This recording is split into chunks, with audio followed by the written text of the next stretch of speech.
ఇల్లంతకుంట గ్రామ ప్రజలందరికీ కూడా నమస్కారం. ఇన్ని రోజులు మీ ముందుకు రాకపోవడానికి కారణం టైం వచ్చినప్పుడు మాట్లాడదామని చెప్పి నా మీద ఎన్ని బదనాలు మోపినా, ఎన్ని రూమర్స్ సృష్టించినా నేను భగవంతుడు అంటోడు ఉన్నాడు, ఇయ్యాల కాకుండా రేపైనా భగవంతుడు అంటోడు చూసుకుంటాడు అని చెప్పి సైలెంట్గా ఉన్నా. కానీ ఈరోజు ఆ టైం వచ్చింది. ఈరోజు మీ ముందుకు వచ్చి ఈ వీడియో రూపంగా మీకు ఎందుకు చెప్తున్నా అంటే, నేను లంగానా దొంగనా అనేది మీకు వాస్తవం తెలియాలని ఈరోజు మీకు వీడియో తీసి మీ ముందుకు రావడం జరుగుతుంది. గత కొంతకాలం కింద ఇల్లంతకుంట మండలం పొత్తూరు వైన్స్లో నేను 6 నెలలు మాత్రమే అందులో వర్క్ చేసిన. ఆ 6 నెలల్లో కేవలం 2 నెలలు మాత్రమే కౌంటర్ మెయింటైన్ చేసిన. ఆ 2 నెలల కౌంటర్ మెయింటైన్ చేసిన టైంలో ఫస్ట్ నెల అంటే మొదటి నెల నేను కౌంటర్ చేసిన మొదటి నెల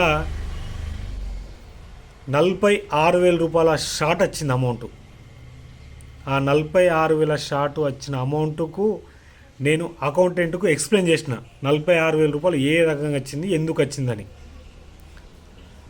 సరే, అది పక్కన పెడితే ఇక లాస్ట్ నెల 1 నెల ఆయన మా సేటు నాకు ఫోన్ చేసి ఏమన్నాడంటే, అరే వైన్స్కు సంబంధించింది దసరా మూమెంట్ వస్తుంది, ఒక బల్క్ అమౌంట్ కావాలి, ఒక 30 లక్షలు 40 లక్షల అమౌంట్ కావాలి, ఎవరన్నా అడుగురా ఇస్తారు అడుగు అని చెప్పి మా సేటు నాకు ఫోన్ చేయడం జరిగింది. మా సేటు నాకు ఫోన్ చేస్తే నేను ఏదో పెద్ద తుడింగ్ అనుకొని సరే అన్న మాట్లాడదామని చెప్పి ఆయనతో నేను 2-3 క్యాన్లకు ఫోన్ చేసి ఇట్లా అమౌంట్ కావాలని చెప్పి మాట్లాడడం జరిగింది. వాళ్ళు కూడా ఇయ్యలే. కానీ ఇచ్చిన ఒక క్యాండిడేట్ కృష్ణకాంత్ క్యాండిడేట్, పొత్తూరు దామర కృష్ణకాంత్. ఆయన పైసలు కాదు, ఆయన లెక్క కాదు, వాళ్ళ అక్క పైసలు బంగారం పైసలు ఉంటే 6 లక్షల రూపాయలు మా సేటుకు డైరెక్ట్ వాళ్ళ దామర కృష్ణకాంత్ వాళ్ళ అక్క బిడ్డ వాళ్ళ కోడల అకౌంట్ నుంచి డైరెక్ట్ మా స్టేట్కు ట్రాన్స్ఫర్ చేసింది. అమౌంట్ 6 లక్షల రూపాయలు ట్రాన్స్ఫర్ చేసింది. 6 లక్షల రూపాయలు ట్రాన్స్ఫర్ చేస్తే ఆ 6 లక్షల రూపాయలు ఏమంటారు అంటే, నేను 40 లక్షలు స్కామ్ చేసిన, ఆ 40 లక్షల రూపాయలు దాచిపెట్టి ఆ 40 లక్షలకి వెళ్ళే 6 లక్షలు ఇచ్చినని చెప్పి ఇల్లంతకుంటలో ఒక క్యాండిడేటు మా స్టేట్కి చెప్పిండు. సరే, నేను 40 లక్షల రూపాయలు స్కామ్ చేసిన ఇల్లంతకుంట, సరే పొత్తూరు వైన్స్లో నేను 40 లక్షల రూపాయలు స్కామ్ చేసిన. ప్రతి నెల లెక్కలు జరుగుతాయి, ఏది వైన్కి సంబంధించిన ప్రతి నెల లెక్కలు జరుగుతాయి. రోజు షీట్ ఉంటుంది, నెలకు 30 షీట్లు ఉంటాయి. 30 షీట్లు అకౌంటెంట్ దగ్గరకు పోతాయి. అకౌంట్ దగ్గరికి పోయినాక అకౌంటెంట్ లెక్క చేస్తాడు. అకౌంటెంట్ లెక్క చేసినాక గింత షార్ట్ వచ్చిందని చెప్తాడు. మరి నేను చేసింది 2 నెలలే కౌంటరు. సరే 2 నెలలు 3 నెలలు కౌంటర్ చేసిన. 3 నెలల్లో 40 లక్షల రూపాయలు షార్ట్ వచ్చిందని చెప్పి నా మీద అకారణంగా 40 లక్షల స్కామ్ వచ్చింది, నువ్వు వాడుకున్నావు, పత్తలాడినావు, లంజలకు ఇచ్చినావు, వాళ్ళకి ఇచ్చినావు, వీళ్ళకి ఇచ్చినావు అని చెప్పి నా మీద కేసు పెట్టి నన్ను మా తమ్ముడిని ఇద్దరిని జైలుకి పంపించారు. ఓకే, రైట్, సంతోషం. నేను 40 లక్షలు వాడుకున్నా, తిన్నా. ఈ 3 నెలల్లో ఫస్ట్ నెల అమౌంట్ అనేది షార్ట్ వచ్చినప్పుడు నువ్వు ఎందుకు అడగలేదు, ఎందుకు వచ్చి నువ్వు వైన్స్కి వచ్చి ఎందుకు స్టాక్ చెక్ చేసుకోలేదు? రైట్, చేయలేదు, నువ్వు రాలేదు, నా మీద నన్ను నమ్మినావు. ఓకే, 2వ నెల, మరి 2వ నెల వచ్చే వరకు 10 లక్షలు 13 లక్షలు 15 లక్షలు షార్ట్ వస్తుంది కదా. మరి 13 లక్షలు 15 లక్షలు వచ్చినప్పుడు మరి గింత అమౌంట్ షార్ట్ ఎందుకు వచ్చింది, గింత అమౌంట్ ఎందుకు వచ్చిందని చెప్పి నువ్వు అకౌంటెంట్ వైన్స్కి పంపించి లెక్క చేసి షీటు తీసి మరి గింత ఎందుకు వచ్చిందని చెప్పి పంపరా? సరే, పంపలేదు, నన్ను నమ్మిండు, పంపలేదు. రైట్, లాస్ట్ మంత్ 3వ నెల ఏకదమ్గా ఒకటేసారి 40 లక్షల రూపాయలు అని చెప్పి మసిపూసి మార్కాయ వేసినట్టు 40 లక్షలు వచ్చింది, బూమ్ అంతరా అని చెప్పి 40 లక్షలు వచ్చిందని చెప్పి మాట్లాడారు. మరి 40 లక్షల రూపాయలు అమౌంట్ షార్ట్ వచ్చేదాకా మీరేం చేసారు? అది వచ్చాను నాకు 40 లక్షల రూపాయలు షార్ట్ వచ్చాక మీరేం చేసారు అంటే, ఇదంతా కేవలం ఒక కల్పితం, ఒక డ్రామా, ఒక play. And okay, no problem, 40 లక్షలు వచ్చింది, నన్ను జైలు పంపించారు, అనవసరంగా మా తమ్ముడిని నన్ను ఇద్దరు కలిసి పంపించారు. సరే పోయినా అయిపోయింది. ఇంట్లో నన్ను పంపిస్తే నేను సంతోషపడవచ్చు. మా తమ్ముడు అంటుండే ఎందుకు పంపించారు? మా తమ్ముడికి ఏమైనా సంబంధం ఉందా? మా తమ్ముడికి ఎటువంటి సంబంధం లేదు కదా మా తమ్ముడికి. మా తమ్ముడు అంటాడు కౌంటర్ మీద లేడు, వాడు జీతం లేడు, వైన్స్కు సంబంధం లేదు. నేను ఎప్పుడన్నా అకౌంటెంట్ దగ్గరికి లెక్కలు కోవడానికి పోతే మా స్టేట్కి ఫోన్ చేస్తే అన్న మరి నేను అకౌంటెంట్ దగ్గరికి పోతున్నా, లెక్కలు పోతున్నా, మరి కౌంటర్ మీద ఎవరు కూర్చోాలంటే మా స్టేట్ అన్నట్టు మీ తమ్ముడు కూర్చునే పెట్టు, మీ తమ్ముని కూర్చునే పెట్టి నువ్వు రా అని చెప్పి అన్నాడు. మరి మా స్టేట్ చెప్పిన ప్రకారం మా తమ్ముడు మా స్టేట్ దుకాణంలో కూర్చునే పెట్టిపోయినా ఇలా మా తమ్ముని ఏ రకంగా నన్ను మా తమ్ముని ఏ రకంగా పంపించను? సరే పంపించను, పోయినాం, జైలుకి అయినాం, 14 రోజులు 15 రోజులు జైల్లో ఉన్నాం, వచ్చినాం, హ్యాపీ, సంతోషం. మరి నేను 40 లక్షల రూపాయలు స్కామ్ చేసినట్టు నువ్వు నిరూపించినవా, నిర్ధారించినవా?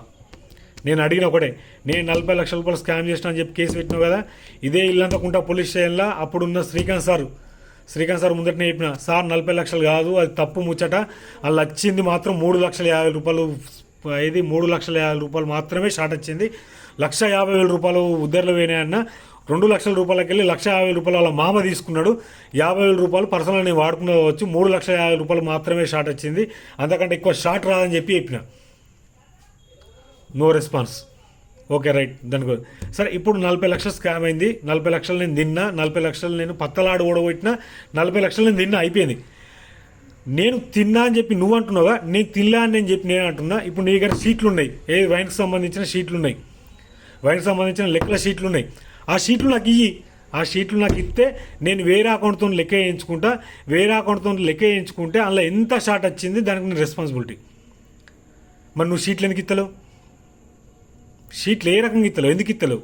షీట్లు ఏ రకంగా ఇయ్య అంటాడు, ఏమన్నంటే ఇయ్య అంటాడు. ఎందుకు ఇవ్వవు అంటే ఒక క్యాండిడేట్ ఏమంటాడంటే ఆ షీట్లు బయటకి ఇయ్యరాదు, షీట్లు బయటకి ఇస్తే మాకు ప్రాబ్లం అవుతుంది అంటాడు. సరే ఓకే రైట్, నువ్వు షీట్లు బయటకి ఇస్తే ప్రాబ్లం అవుతుంది, షీట్లు ఇయ్యరాదుగా, నువ్వు ఒరిజినల్స్ ఇయ్యకు, జిరాక్స్ ఇయ్యి. సరే జిరాక్స్ కూడా నువ్వు ఇయ్యలేకుంటే ఒరిజినల్ నాకు నేను జిరాక్స్ నేను తీసుకొని నేను వేరే అకౌంట్తో లెక్క వేయించుకుంటా.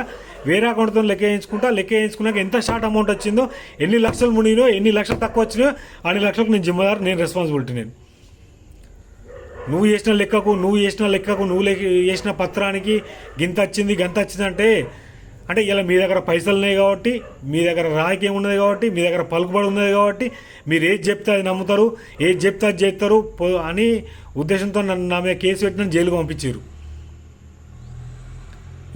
Yes right. ఇప్పుడు నువ్వు ఇప్పుడు నాకు షీట్లు, నేను చేసిన వయసులో ఎన్ని రోజులు పనిచేసినో అన్ని రోజుల షీట్లు నాకు అన్ని రోజులు నా షీట్లు ఇస్తే సరే నువ్వు చెప్పి నీ అకౌంటెంట్ నేను పెట్టుకున్న అకౌంటెంట్ ఇద్దరు అకౌంటెంట్ ఒక కూర్చుని పెట్టి లెక్క వేసినాక అప్పుడు ఎంత షార్ట్ వచ్చిందో అంత షార్ట్ అమౌంట్ నేను సరే ఇప్పుడు నా దగ్గర పైసలు ఉన్నాయా లేవా అనేది భగవంతుని కేరక అమ్మవారి కేరక ఎంత షార్ట్ వచ్చిందో అది నేను పని చేసుకొని కష్టపడి నీ పైసలు నీకు రూపాయి లేకుండా కడతా, నేను ₹1 లేకుండా కడతా. నేను నువ్వు షీట్లు నాకు షీట్లు ఇస్తే నీ అకౌంటెంట్ బుర్ర రవి ఉన్నాడుగా, బుర్ర రవి అకౌంటెంట్ తీసుకురా, నేను అకౌంటెంట్ తీసుకొస్తా, ఇద్దరం ఒకడ కూర్చొని పెడదాం, ఈ షీట్లు తీసుకుపోదాం, లెక్క వేయించిన తర్వాత ఎంత షార్ట్ వచ్చింది, మరి నిజంగానే 40 లక్షలు వచ్చిందా, మరి నీ 5 లక్షలు వచ్చిందా, 6 లక్షలు వచ్చిందా, 10 లక్షలు వచ్చిందా, దానికి నేను రెస్పాన్సిబిలిటీ. దానికి షీట్లు ఇవ్వమంటే షీట్లు ఇవ్వవు, లెక్క వేయవు. ఇంకొక ముచ్చట, హైలైట్ ముచ్చట, ఇది హైలైట్ ముచ్చట. అకౌంటెంట్కి ఫోన్ చేసాను నేను. ఫోన్ చేసి అన్న ఇదేదో నాకు కొత్త ఇది వ్యవస్థ, ఇది వైన్స్ వ్యవస్థ కొత్త నాకు ఇలా ఏం అర్థం అవుతలేదు నాకు ఇలా, మరి ఒకసారి రా అన్న, నాకు ఏం అర్థం అవుతలేదు, మరి షీటు అనేది నాకు ఏం అర్థం అవుతలేదు నాకు, ఒకసారి వచ్చి నువ్వు వైన్స్లో చూడు, ఒకసారి వైన్స్లో చూసి అంతా ఏంటంటే అకౌంటెంట్ ఏమన్నాడంటే నువ్వు చెప్తానా నేను చెప్తాను మీ సేట్ చెప్తా అన్నాడు. నేను ఇలా ఫ్రాడ్ చేసినా అని చెప్పి అంటుండైతే నేను అకౌంటెంట్ ఎందుకు రమ్మంటా, ఎందుకు స్టాక్ గురమంటా నేను. మీరు ఒకసారి గమనించాలి, ఇలాంటి ప్రజలు గమనించాలి. మీరు ఎవరు చెప్పాలి దీనికి ఎవడు ఓయిందంటే మాసి పూసి మారకాడేసి భూమి పూసి మంత్రాలు చేసినట్టు మీద బదనం మోపితే అయిపోయాయి అంతేగా. మీద బదనం మోపితే ఇక వాని సాగు వాడు దత్తాడు, బదనం మోపినా ఆపి ఉంటాడు. ఇది ఎంతవరకు నిజం, ఇంతవరకు కరెక్టు. షీట్లు ఇవ్వమంటే షీట్లు ఎందుకు ఇయ్యరు? ఎంఆర్పి రేటు కంటే ఎక్కువ అమ్ముతారు కాబట్టి షీట్లు ఇయ్యరు. MRP for example IB powder ₹180 ఉంటే ₹190 అమ్ముతారు స్టిక్కర్ వేసి, బెల్ట్ షాప్లకు. హాఫ్కి ₹20, ఫుల్ బాటిల్ ₹40, బీర్ ₹10, ఎక్కువ స్టిక్కర్లు వేసి ఎంఆర్పి రేట్ కంటే ఎక్కువ అమ్ముతారు. ఈ ఎక్కువ అమ్ముతారు కాబట్టి ఇది బయట ఎక్సైజ్ డిపార్ట్మెంట్కు తెలుసో తెలియదో నాకు తెలియదు, కానీ ఇది బయట పడితే ప్రాబ్లం అవుతాయి కావచ్చు అని చెప్పి షీట్లు బయటకు ఇయ్యారు. షీట్లు బయటకు ఇయ్యారు, నేను లెక్క వేసుకుంటాను, లెక్క వేపియ్యారు. ఇది కథ. పిచ్చకుంట్లో లెక్క నేను అవలాగని లెక్క నేను ఇక అది అనద్దు. ఇప్పుడు అంటే మంచిగా ఉంటుంది, ఇది లైవ్లో వీడియో ఉన్నది కాబట్టి అనద్దు. కానీ నిజంగా నేను ఇప్పుడు నేను ఇన్ని రోజులు నేను మాట్లాడదాం అనుకున్నా, టైం వచ్చినప్పుడు మాట్లాడదాం అనుకున్నా. ఈరోజు టైం వచ్చింది, మాట్లాడుతున్నా. రాజకీయ నాయకుడు ఏబట్టి ఇదంతా మొత్తం అంగడంగడ జరుగుతుంది. ఇది నిజంగా 40 లక్షల రూపాయలు నువ్వు నిరూపించు, నేను నిరూపిస్తా. 40 లక్షలు కానీ నేను నిరూపిస్తా. మీకు దమ్ము ఉంటే, నీకు ధైర్యం ఉంటే నాకు సీట్లు ఇయ్యరు. నేను అకౌంటెంట్ ఎట్లకి వేపిస్తా. నేను ఇయ్యరు. ఇంకొక హైలైట్ జోక్, ఇంకా హైలైట్ అంటే హైలైట్. పోలీస్ స్టేషన్లో ఏం జరిగిందంటే ముచ్చట, ఇప్పుడు ఫర్ ఎగ్జాంపుల్ మనం ఒక 1,00,000 రూపాయలు ఏమైనా దగ్గర మిత్తి తీసుకుంటే సంవత్సరానికి 24,000 రూపాయల మిత్తి అవుతుంది. 24,000 మిత్తి అయితే మన సేట్ను మనం బతలాడుతాం. అయ్యా ఒక 5,000 రూపాయలు తక్కువ వేయి, 24,000 మిత్తి అయింది, ఒక 5,000 తక్కువ వేయి అంటే 5,000 కాదు కూడా 5 రూపాయలు తక్కువ వేయడు. 1,00,000 రూపాయలకు మిత్తే తక్కువ వేయడు. ఇలా 40 లక్షలకు నన్ను 10 లక్షలు కట్టు, 10 లక్షలు కడితే కేసు క్లోజ్ చేసుకుంటాం, కేసు విత్డ్రా చేసుకుంటాం అని చెప్పారు. మరి 40 లక్షలకు 15 లక్షలకు ఎంత డిఫరెన్స్? 30 లక్షలు. అంటే 30 లక్షలు నువ్వు ఎందుకు కాంప్రమైజ్ అవుతున్నావు? 30 లక్షలు ఇచ్చిపెట్టుకోవడానికి నువ్వు ఎందుకు కాంప్రమైజ్ అవుతున్నావు? ఎస్ రైట్, నువ్వు 30 లక్షలు ఇచ్చిపెట్టుకున్నావా? 40 లక్షలు ఇచ్చిపెట్టుకో, మరి ఇచ్చిపెట్టు. 40 లక్షలు పెట్టి నువ్వు కేసు పెట్టి అది చేసినావు. నువ్వు 10 లక్షలు ఇస్తే కేసు విత్డ్రా చేసుకుంటా, ఏ కేసులు ఏం లేదు, 10 లక్షలు ఇవ్వంటే అంటారు.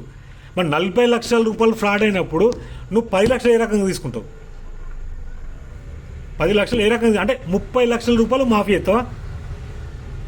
30 లక్షలు ఇప్పుడు 1,00,000 రూపాయల మిత్తి తీసుకుంటేనే 5,000 రూపాయలు మాఫీ ఏమంటేనే మాఫీ అయ్యారు. నువ్వు 30 లక్షలు ఏ రకంగా మాఫీ అవుతావు? అంటే ఇలా మీరే ఆలోచించాలి.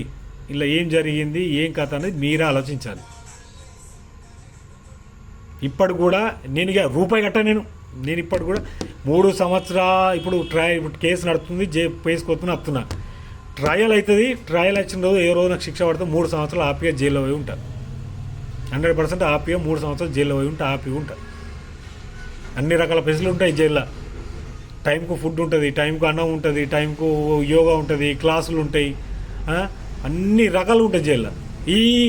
ఈ బయట ప్రపంచంలో బతికే వాళ్ళు జైల్లో బతికింది బెస్ట్. ఇంకా ఈ నటన సూత్రాల వల్ల, ఈ మోసం చేసే ఈ మోసకార్యాల ఈ మధ్య ఈ జనాలలో బతికే వాళ్ళు జైల్లో బతికింది బెస్ట్, ఇంకా సూపర్. కాబట్టి ఇలా కూడా ప్రజలారా మీరు ఒకసారి ఆలోచించండి. నేను ఓపెన్గా వీడియో ఎందుకు పెడుతున్నా అంటే నిజంగా వాస్తవానికి అది తప్పు జరగలేదు అని నేను మొత్తుకుంటున్నా. కానీ కేవలం ఒక రాజకీయ నాయకుడు నా మీద కుట్ర వండి నన్ను ఎక్కడాకుండా వేయాలని చెప్పి తలుసుకున్నాడు.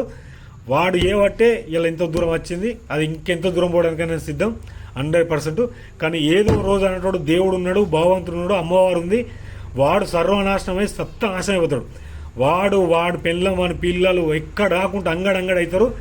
నన్ను బాధ పెట్టినోడు ఎప్పుడు కూడా బాగుపడలే, బాగుపడు కూడా అంతే. జై భవాని, జై దుర్గామాత.